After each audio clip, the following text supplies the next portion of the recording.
When you think of Konami on the PS1, Broken Helix probably doesn't come to mind. A seemingly forgotten title during the height of the PlayStation's life, and from one of the standout developers of the era. Being unfamiliar with it myself, this was enough to spark my curiosity. And wait, does that say Bruce Campbell? Alright, I'm in.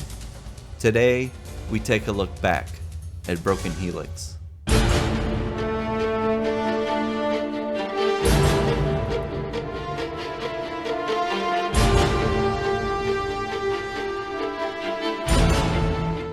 Broken Helix was developed and published by Konami in May of 1997, although it's important to note that it was developed by the American division of the company.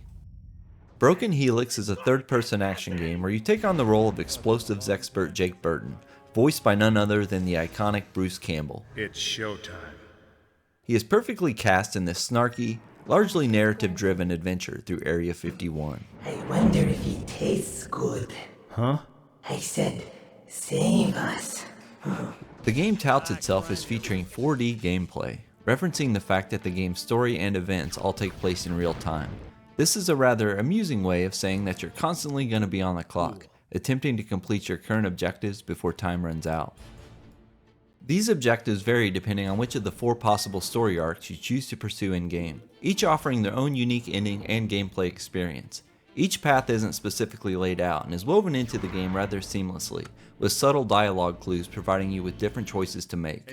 This open-ended and non-linear approach feels ahead of its time and is one of the most intriguing aspects of the game. Unfortunately, the same cannot be said of the combat mechanics. At best, it simply gets the job done. Having to aim up and down with the L2 and R2 buttons makes any target that isn't directly in front of you a nightmare, and will have you longing for some sort of aim assist or Tomb Raider-esque combat approach.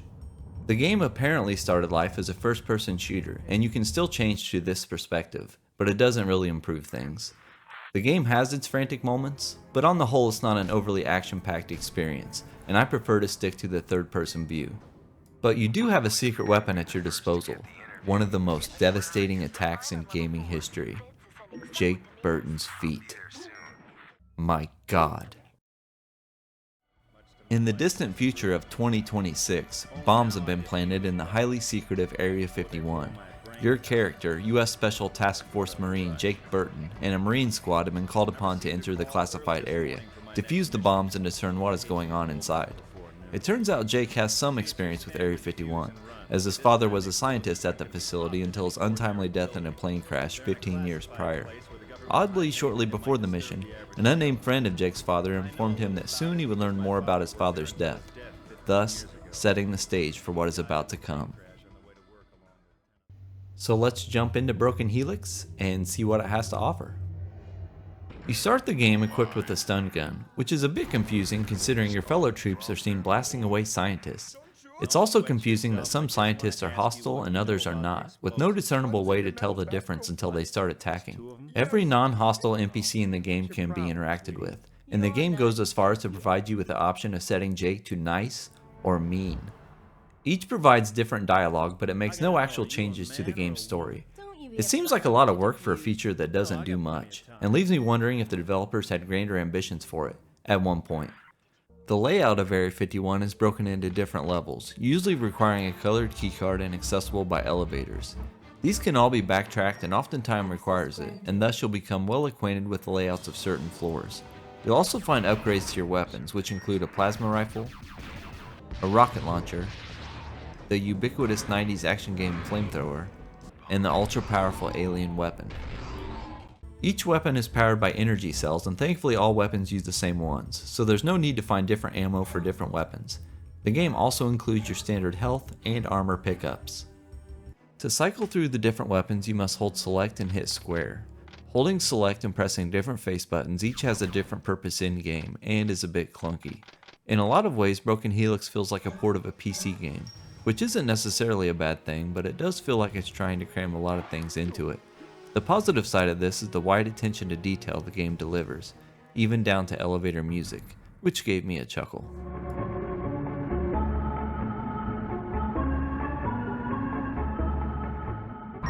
You quickly learn that a scientist named Fitz is responsible for planning the explosives, as he demands a televised interview to expose what is going on inside of Area 51. He gives a deadline of 20 minutes and thus sets up the 4D gameplay experience. The majority of the game is played under a time constraint, whether literally as in this case, or needing to stay one step ahead of the Marines. Yeah, spoilers, they're not your friends. So after defusing both bombs, you receive radio communications from a mysterious person that states that the Marines, led by Black Dawn, have orders to eliminate you now that you're no longer needed. A cleanup job to keep whatever is going on in Area 51 a secret. This is the hub of where the game's story diverges, although it's not obvious at the time. You'll hear constant radio chatter which keeps you abreast of what's going on in the facility and helps build the atmosphere of the game. It's here you learn there's a reporter inside ready to give an interview to the rogue scientist Fitz. However, you are instructed that if you want to find out what happened to your father and the details of a mysterious project known as Broken Helix, to not bring her along as you make your way to Fitz. This is the direction the game tries to steer you, and I would consider it the main plotline, and the first one we'll explore. You can save your game at any time by using CD items that you find scattered throughout, and it's a good idea to create a save here if you want to go back and play through the other story paths later. So as you make your way through the main plotline, you meet up with Fitz and learn that the Army has created experimental biological weapons, and learn the truth of the Broken Helix project. You also meet alien beings who are suffering the effects of their broken, mutated DNA. Not wanting the innocent aliens to die, a scientist named Reese has cryogenically frozen the subjects to buy time to find a cure. It's then revealed that your father had found a cure to reverse the effects of Broken Helix, and was killed because the government never wanted these creatures to live, and were only studying them to discover weaknesses, fearing they were too powerful. Unfortunately, mutations of the aliens have escaped to the lower levels of the complex, and the mutated alien queen and her hatchlings must be killed, and thus a plan is devised. Activate the force field around the reactor so when it blows, the explosion is contained so it destroys all the hatchlings, but we're still saved. Exactly. Yeah, well, only one problem. What idiot are you going to find to pull this off? Oh, no. All the while, Black Dawn and his troops are hot on your trail, with their orders being to wipe out everyone and everything inside of Area 51. This storyline also introduces you to the game's platforming. This is easily one of the worst features of the game. Even simple platforming sections like this are a challenge with the game's awkward platforming mechanics. While the early sections can be frustrating and cause you to waste time by having to do them over and over, there are no gaps that will cause you to fall to your death. Later sections add this challenge, and I died a lot. The bad platforming sections are only rivaled by one thing: escort missions. Broken Helix loves escort missions. Aliens spawn continuously and Reese stops to shoot each one, over and over again. There's also friendly fire, so you need to be careful not to hit him. You can give Reese health packs to restore his health, which is the one saving grace for this section of the game. This section just goes on way too long. Does anyone actually like escort missions? This is also where you encounter Black Dawn and the members of his squad. You must use the alien weapon on them as their armor is invulnerable to conventional weapons. There isn't much strategy here, you simply stand there and unload on them. After defeating Black Dawn, you move further and encounter the alien queen. This fight is a little more interesting as there is at least some mobility to it, but as long as you keep your distance and use the flamethrower, it's a pretty easy fight. From there you set up the force field and are treated with an in-game cutscene. With the mutated hatchlings destroyed and the alien beings cured, they head back to their home world. Jake never sees Reese again and spends the rest of his life on a tropical island with his wife, trying to forget what went on at Area 51. This is what I consider the good ending of the game, but as stated earlier, there are 3 other story arcs available and we'll briefly explore them. If you instead bring the reporter with you to see Fitz, they broadcast his message exposing the Broken Helix project to the world. From there you are tasked with helping him escape the facility. This path also highlights another aspect of the game, which is controlling a drone. These are employed in a couple of varieties and allow you to traverse areas Jake can't reach, and in this case, to attack Black Dawn to slow down his pursuit. The finale of this story contains the most action-packed sequence in the game, and also the most difficult. You ride on the top of an earth driller, covering the escape from Area 51 as you tunnel out of the facility. In your way is a number of Marines, and this is where I really came to dislike the shooting. It is so difficult to line up shots on enemies as they are located at different heights all around you. This is compounded by the fact that the vehicle itself changes directions, so even if you initially have a shot lined up, the vehicle will move, requiring you to re-aim. This sequence is only a couple minutes long if completed successfully, but it must have taken me over an hour to make it through. But once you do, you are treated to another ending. This is obviously not a good one. If you decide to head straight to level 3 without defusing the bombs, you start yet another story arc. Fitz detonates the explosives, which kills Black Dawn. The remaining Marines meet you at level 3 and hand over the mission objectives, which details the plan of basically killing everything in the complex, including Jake Burton. Lucky for you, none of the Marines have ever seen Jake, and don't realize it's you who they are assigned to kill.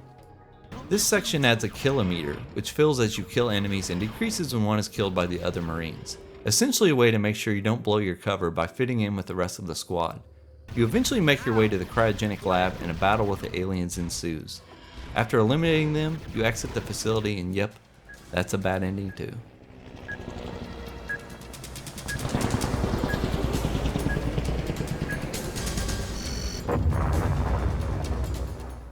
The final story arc has you taking the side of the hybrids and alien queen. Talking to these hybrids in level 3 gives you the option to save them. If you do, you are rewarded with an item that will open a new room late in the game. Once there, you speak with the alien queen, who tells you she was volunteered against her will and injected with mutated DNA by Reese. She gives you the option of transforming your body. Sure, why not?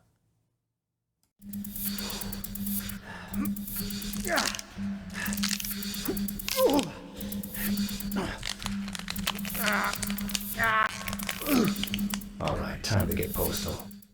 While this seems pretty cool, it doesn't really do anything gameplay wise. You still use your regular weapons and move and jump the same. Well, you actually seem a little slower. From here you do yet another escort mission, which is probably the worst one yet, as you escort the alien warrior to the queen. This sets up the final battle with Black Dawn. This is one of the better action sequences in the game. You kite him around the room using the alien weapon and line of sight to your advantage. After he is defeated, you head to the alien queen and are treated to an endgame cutscene. This ending has Jake and his mutated body leaving Earth behind for a new life on the alien homeworld. You then get the end credits, which are narrated by Bruce Campbell, and the game is finished. Then there's Scott, the PlayStation programmer. Emphasis on play. In some ways, Broken Helix feels ahead of its time. The different narrative paths offer an interesting look into the game's story through multiple viewpoints, and they managed to do this without a cookie-cutter approach, with each storyline offering a unique gameplay experience. The dialogue and writing is tailor-made for Bruce Campbell, and he delivers a standout performance. Unfortunately, every other aspect of the game doesn't carry its weight. Poor graphics, a soundtrack that doesn't fit the humorous atmosphere of the game's writing, and flat-out mediocre shooting and platforming gameplay. Upon its release, Broken Helix was met with mixed reviews. EGM gave the game scores ranging from 6 to 8. Next Generation gave the game 3 stars. And GamePro gave the game a 3.5 out of 5, stating, "Broken Helix's so-so action gameplay is in need of repair. Science fiction sleuths, however, may find Helix's plot twists and turns a compelling turn-on." So that's a look back at Broken Helix, a seemingly forgotten title that was only released on the original PlayStation. Although it has an intriguing story, the overall gameplay makes it a hard one to go back to, especially when you realize this was released in a post-Tomb Raider world. Thanks for watching everyone, and I'll see you next time.